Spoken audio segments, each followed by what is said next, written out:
বাংলাদেশ একটি মধ্যম আয়ের দেশ। দেশের যুব সমাজের অনেকেই অর্থের অভাবে পড়াশোনা চালিয়ে যেতে পারে না, অথচ এই যুব সমাজের বড় অংশ স্কুল ও কলেজে সময় কাটাতে মন চায়, কিন্তু দরিদ্রতা সেই সুযোগ দেয় না। আমার কথাই আমি বলি, আমিও এমন একজন হতভাগা। আমার আর্থিক অবস্থার কারণে তোমাদের মতো হয়তো ইংরাজি বলতে পারি না। যাই হোক, অপরদিকে দেশের মানুষ চায় একটি স্বচ্ছ স্বাস্থ্য ব্যবস্থা ও জ্ঞানভিত্তিক প্রকৌশলীর দক্ষতা এবং ন্যায় মূল্যবোধ দেশ গড়ে উঠুক। এই লক্ষ্য পূরণে গুরুত্বপূর্ণ পদক্ষেপ হল শিক্ষা ব্যবস্থায় বিভাগভিত্তিক 5 নম্বর পূর্ণ বিবেচনা ও কৌশলগত সিস্টেম বাস্তবায়ন। চলুন আজকে এই বিষয়ে আলোচনা করি।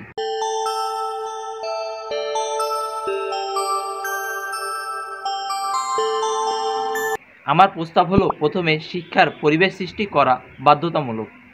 তাই বিস্তৃত এরিয়া নিয়ে প্রতিটি জেলায় 3টি করে পাবলিক স্কুল অ্যান্ড কলেজ প্রতিষ্ঠা করা হোক, অর্থাৎ 1 থেকে 12 পর্যন্ত ক্লাস। এই আইডিয়াটির ফলে সকল শিশুদের প্রতিভা বিকাশ ঘটাতে সহায়ক হবে বলে আমি বিশ্বাস করি। তাছাড়া প্রতিটি স্কুল অ্যান্ড কলেজ নিশ্চয়ই খেলাধুলার মাঠ থাকবে। এতে প্রতিভাবানদের খুঁজে পেতে সরকারিভাবে উদ্যোগ নিতে সহজ হবে এবং উদ্যোগগুলো কার্যকরী ভূমিকা রাখবে। বিসিবি কিংবা বাফুফের মতো প্রতিষ্ঠানগুলো দেশের রত্ন তৈরি করতে পারবে রাষ্ট্রীয় খরচে কোচ নিয়োগের মাধ্যমে। এই শিক্ষার্থীদের যাতায়াতের জন্য বাসের ব্যবস্থা থাকবে। লক্ষ্য রাখতে হবে শিক্ষার্থীদের বাসের মডেল হবে সাধারণ বাসের চাইতে ভিন্ন। এর ফলে শিক্ষার্থীদের সড়ক দুর্ঘটনা রোধ করা সম্ভব হবে এবং স্কুল অ্যান্ড কলেজ এরিয়ার আকাশপথে নো ফ্লাই জোন ঘোষণা করা সহজ হবে। এতে মাইলস্টোন কলেজের মতো মর্মান্তিক দুর্ঘটনা থেকে রক্ষা পাওয়া সম্ভব হবে। তাছাড়া অধিক শিক্ষার্থী ও শিক্ষক থাকায় অপরাধ অনেকটাই কমে আসবে, যেমনটি আমেরিকায় করে থাকে। তাছাড়া জেলাভিত্তিক স্কুলের শিক্ষামানের সমষ্টি একত্রে জাতীয় র্যাঙ্কিং ব্যবস্থা চালু করা যেতে পারে। এতে শিক্ষা বৈষম্য দূর হতে পারে। এবার আসুন শিক্ষার মান উন্নতি বিষয়ে কথা বলি। সর্বপ্রথম ও সবচেয়ে বেশি প্রাথমিক শিক্ষায় গুরুত্ব দিতে হবে, কারণ আজকের শিশুকে যেভাবে শিক্ষা দেবেন শিশুটি সেভাবে শিক্ষায় শিক্ষিত হবে। তাই মানবিক শাখায় উত্তীর্ণ নম্বর 33 বহাল থাকুক এবং ব্যবসা শিক্ষা বিভাগে 40 নম্বর করা হোক, আর বিজ্ঞান বিভাগে 5 নম্বর বাড়িয়ে 66 করা হোক। এর ফলে পরিশ্রমী, সৎ ও জ্ঞান অর্জনে দক্ষ ডাক্তার, ইঞ্জিনিয়ার তৈরি হবে, যারা মানুষের জীবন রক্ষায় নিবেদিত থাকবে। এখন প্রশ্ন হতে পারে, কেন এই প্রস্তাব? ডাক্তার ও ইঞ্জিনিয়ারের হাতে মানুষের জীবন থাকে। তাদের একটি ভুলের কারণে মানুষের জীবন নেমে আসতে পারে হৃদয় বিদারক আহাচারী।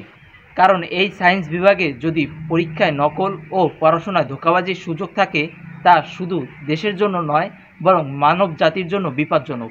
অন্যদিকে মানবিক ও ব্যবসা শিক্ষা বিভাগে ভুলের ক্ষতি ততটা গুরুত্ব নয়, তাই সেখানে সামান্য নম্বর উত্তীর্ণ হিসাবে গণ্য হওয়া উচিত।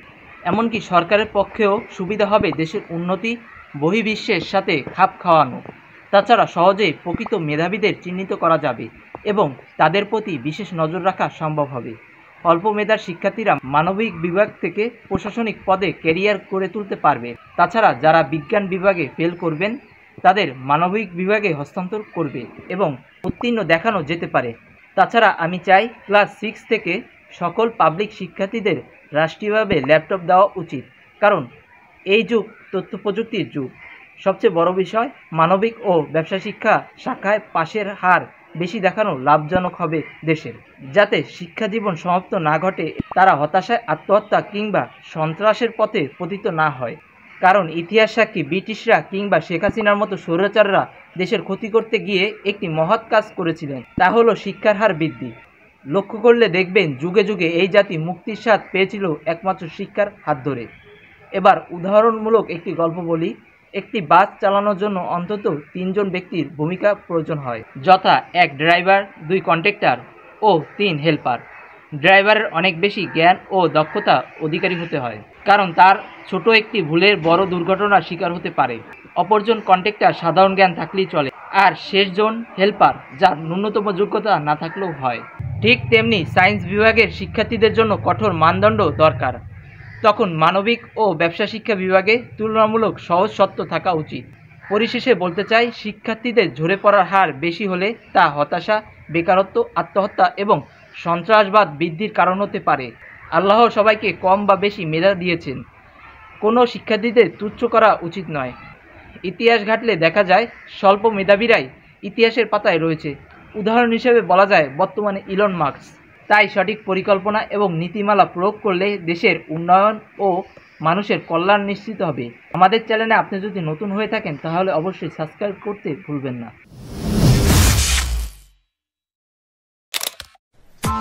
Press the bell icon on the YouTube app and never miss another update.